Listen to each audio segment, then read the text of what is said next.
Hi everyone, welcome back to my channel. இன்றைக்கி நம்ம பார்க்க போகிற ரெசிபி குஷ்கா பிளெயின் பிரியாணி எப்படி செய்யலாங்கிற வீடியோ தான் நம்ம பார்க்க போகிறோம்.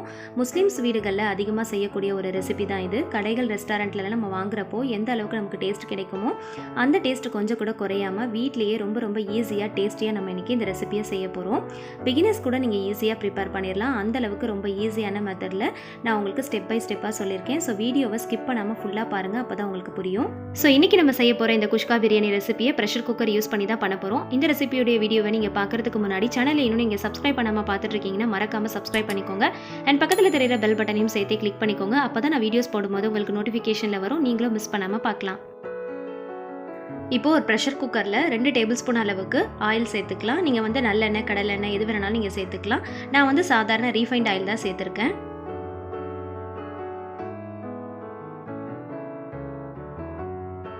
இப்போ இது கூடவே 1 டேபிள் ஸ்பூன் அளவுக்கு கீ ஆட் பண்ணிக்கலாம். ஆயில் நல்லா ஹீட் ஆனதுக்கு அப்புறமா இது கூட கொஞ்சம் ஸ்பைசஸ் ஆட் பண்ணிக்கலாம். பட்டை, லவங்கம், ஏலக்காய், அன்னாசி பூ இது எல்லாமே ஒரு சின்ன பீசஸ் ஆட் பண்ணியிருக்கேன். இது கூடவே ஒரு பே லீஃப் ஆட் பண்ணிக்கலாம். இது எல்லாமே நல்லா பொரிஞ்சதுக்கு அப்புறமா இது கூடவே 150 கிராம் அளவுக்கு வெங்காயம் எடுத்து அதை நல்லா தின்னா நீல வாக்கில் ஸ்லைஸ் பண்ணி வச்சுருக்கேன். அதையும் நம்ம இதில் ஆட் பண்ணிக்கலாம். நான் எடுத்துருக்கிற இந்த பாஸ்மதி ரைஸ்க்கு 150 கிராம் அளவுக்கு நான் வெங்காயம் எடுத்திருக்கேன். அதாவது 2 பெரிய வெங்காயம் கரெக்டாக இருந்துச்சு. இது கூடவே தேவையான அளவுக்கு நான் கல் உப்பு சேர்த்துருக்கேன். சேர்த்துட்டு நம்ம நல்லா வதக்கி விட்டுக்கலாம். இந்த ரெசிபியை பொறுத்த வரைக்கும் வெங்காயம் நல்ல சுருள வதக்கணும். இந்த அளவுக்கு நல்லா நீங்கள் தின்னா ஸ்லைஸ் பண்ணியிருக்கணும். அதே மாதிரி நல்லா ப்ரௌன் கலர் வர்ற அளவுக்கு நல்லா வதக்கணும். அப்போ தான் இந்த ரெசிபிக்கு நல்ல டேஸ்ட் கிடைக்கும். இப்போ இது கூடவே 2 பச்சை மிளகாயை கீறிட்டு சேர்த்துக்கலாம். 100 கிராம் அளவுக்கு தக்காளியை நல்ல பெரிய பீசஸாக கட் பண்ணிட்டு சேர்த்துக்கோங்க.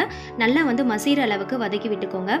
வெங்காயம், தக்காளி ரெண்டுமே நல்லா வதங்கணும். அப்போ தான் இந்த பிரியாணிக்கு நல்ல டேஸ்ட் கிடைக்கும். இப்போ இது கூடவே 1 டேபிள் ஸ்பூன் அளவுக்கு ஜிஞ்சர் கார்லிக் பேஸ்ட் ஆட் பண்ணிவிட்டு அதனுடைய வாசனை போகிற அளவுக்கு நம்ம நல்லா வதக்கி விட்டுக்கலாம். இப்போ இது கூடவே மசாலா பொருட்கள் ஆட் பண்ணிக்கலாம். 1/4 டீஸ்பூன் மஞ்சள் தூள், 1 டீஸ்பூன் அளவுக்கு நான் காஷ்மீர் ரெட் சில்லி சேர்த்துக்கிறேன். உங்கள் காரத்துக்கு ஏற்ற பொருள் நீங்கள் சேர்த்துக்கோங்க. 1/4 டீஸ்பூன் அளவுக்கு கரம் மசாலா, 1 டீஸ்பூன் அளவுக்கு வீட்டில் அரைச்ச பிரியாணி மசாலா நான் ஆட் பண்ணியிருக்கேன். இது எல்லாமே நல்லா வாசனை போகிற அளவுக்கு நல்லா வதக்கி விட்டுக்கோங்க.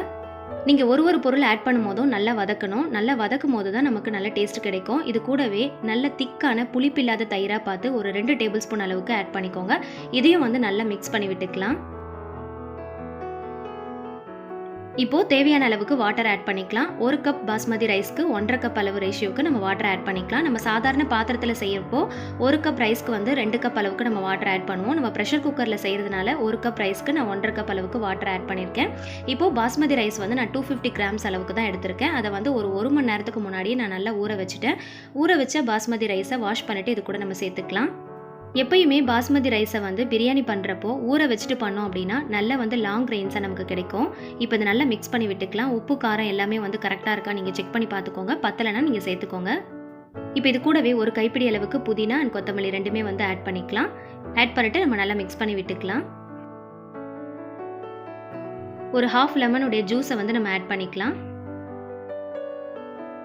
ஃபைனலாக க்ரஷ் பண்ண கசூரி மேத்தி ஆட் பண்ணிவிட்டு நல்லா மிக்ஸ் பண்ணி விட்டுக்கலாம்.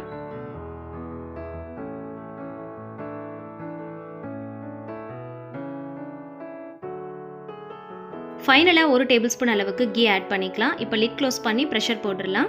2 விசில் மீடியம் ஃப்ளேமில் வச்சு எடுத்துடலாம். 3வது விசில் வர்றதுக்கு முன்னாடியே நீங்கள் ஸ்டவ்வை ஸ்விட்ச் ஆஃப் பண்ணிடணும்.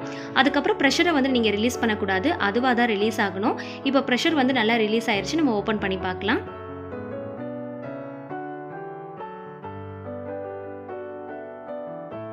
இப்போ ஒரு கரண்டியை வச்சு எல்லா பக்கமும் லைட்டாக ஒரு மிக்ஸ் கொடுத்துருங்க. அரிசி உடையாமல் பார்த்துக்கோங்க.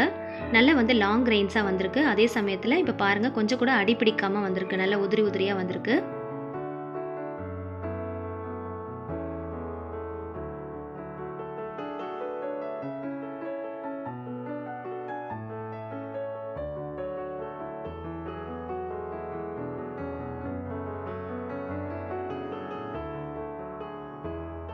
ரொம்பவே டேஸ்டியான குஷ்கா பிரியாணி ரெசிபி வெறும் 15 நிமிஷத்தில் ப்ரெஷர் குக்கரில் ரொம்ப ஈஸியான மெத்தடில் நல்லா உதிரியாக செஞ்சாச்சு.